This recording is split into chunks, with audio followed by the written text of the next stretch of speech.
My name is Celeste Reed, and this is my video summary for Chapter 15, Solar Engineering, Geoengineering.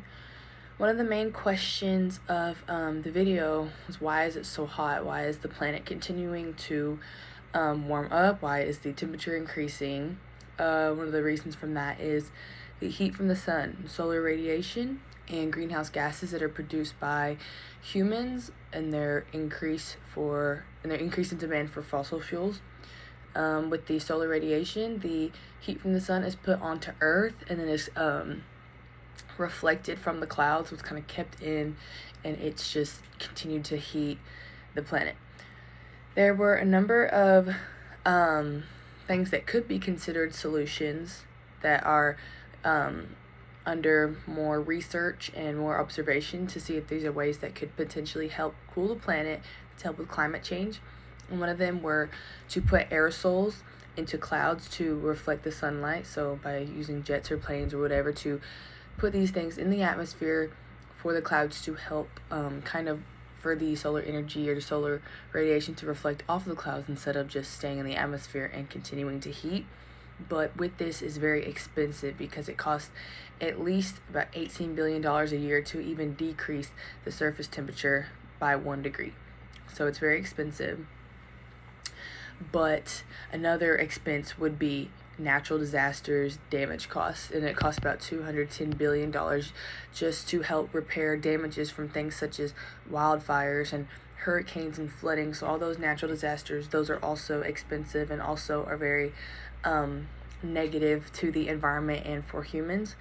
Another solution could have been the albedo effect and bubbles on the ocean surface, because again, with the warming of the ocean surface helps the formation of hurricanes and things like that. So the bubbles, they're thinking that it could be a way of so instead of the dark water in the ocean absorbing that and turning the water warmer, that these lighter bubbles could help reflect the heat off of the ocean. But with this, ships could potentially stir up the water and create air, which would cause the bubbles to remain on top of the ocean, things like that. But bubbles don't stay for a while. They'll pop. So another question would be, could we potentially put chemicals into the bubbles to help them last longer, which they would still eventually pop, but it would take more time for them to pop than a regular bubble would.